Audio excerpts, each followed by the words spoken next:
Good morning. Today, 24th September 2025, Wednesday. Wisdom of word of God morning ડિવોશનમાં આપ સર્વનો આવકાર કરવામાં આવે છે અને પ્રેમી સલામ પાઠવવામાં આવે છે.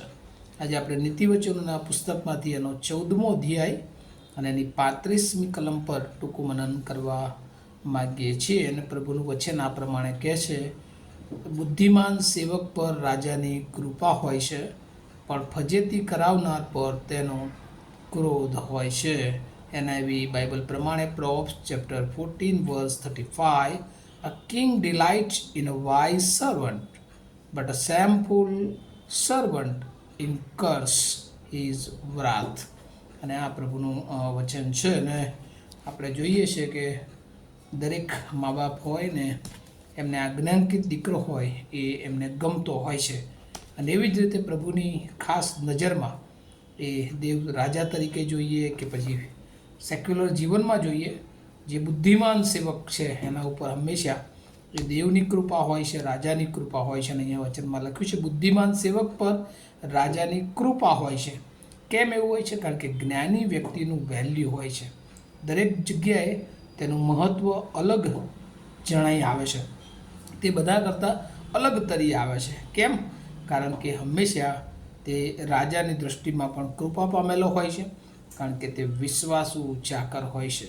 તેને જે કામ સોંપવામાં આવ્યું છે એ બહુ વિશ્વાસુપણે તે કરતો હોય છે.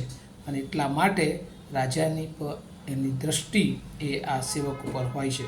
આપણને બધાને પૃથ્વી પર પ્રભુ એના વિશ્વાસુ ચાકર તરીકે મૂક્યા છે. પણ આપણે પ્રભુને જો વિશ્વાસુ રહીને કામ કરીએ છીએ તો ચોક્કસ પ્રભુ એ આપણને એ મહત્ત્વની બાબત આપે છે. અને અહીંયા આ શાસ્ત્ર ભાગને જો એક થીમમાં જોઈએ તો સર્વન્ટ્સ ક્લેવર એન્ડ ઇનકમ્પેનન્ટ, એટલે કે સેવકો હંમેશા એ હોશિયાર અને અસમર્થ, પોતે કંઈક છે એવું માનીને જે સેવકો ચાલે છે હંમેશા એ નિષ્ફળ થાય છે. પણ લોકો એમની વિશેની જે બાબતો છે એ પ્રમાણે એમને ઘણીવાર માન પણ આપતા હોય છે. જ્યારે જે સેવકો ચાકરો જે પ્રભુનું કામ કરે છે અથવા તો સેક્યુલર લાઈફમાં છે, એ ઘણી બધી વાર એવા કેટલાક શરમજનક સેવકો કે જે ઈશ્વરને આધીન નથી એવું કામ કરે છે, ત્યારે લોકો હંમેશા એમનાથી નારાજ થાય છે અને પણ કહે છે કે રાજા પણ એમનાથી નારાજ થતા હોય છે. પણ ફજેતી કરાવનાર પર તેનો ક્રોધ હોય છે. અને એટલે ઈશ્વર જે કહે છે અવિશ્વાસુ ચાકર એનાથી કંઈક જુદી દિશામાં જઈને એ પ્રભુને બટ્ટો લગાડે છે. બીજા અર્થમાં નવા કરારમાં જૂના કરારમાં જે પ્રમાણે લખવામાં આવ્યું છે. અને એના ઉપર ઈશ્વરનો ક્રોધ હંમેશા રહે છે. અને એટલે આજે સવારે પ્રભુ આપણને ક્રિસ્તી જીવન કેવી રીતે જીવવું એ સંબંધી જે શિક્ષણ આપે છે કે હંમેશા આપણે પ્રભુને વિશ્વાસુ રહીને વિશ્વાસુ ચાકર તરીકે પ્રભુની આધીનતામાં જીવન જીવનારા બાળકો બનીએ. અને જે અવિશ્વાસુ છે એને ઈશ્વર એ પસંદ કરતા નથી. અને એટલા માટે પ્રભુ આપણું મૂલ્યવાન જીવન આપણને આપ્યું છે અને આપણને બુદ્ધિ આપી છે, જ્ઞાન આપી છે. ત્યારે હંમેશા આપણે રાજાની કૃપા મેળવવા માટે પ્રયત્ન કરીએ.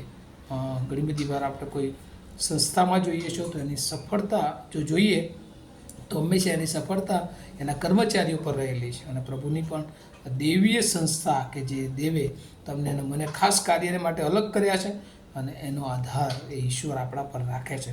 પણ આપણે કેવી રીતે પ્રભુનું કાર્ય કરીએ છીએ એ બહુ મહત્ત્વનું છે. અને એટલા માટે દેવની યોજના સફળ કરવાને માટે આપણે દેવના સેવકો તરીકે, દેવના લોકો તરીકે આપણે પ્રભુને વિશ્વાસુ રહીએ અને વિશ્વાસુપણે પ્રભુની આધીનતામાં રહીને કામ કરીએ છીએ. અને જે કંઈ આપણી પાસે છે એ બધું દેવે આપેલું છે.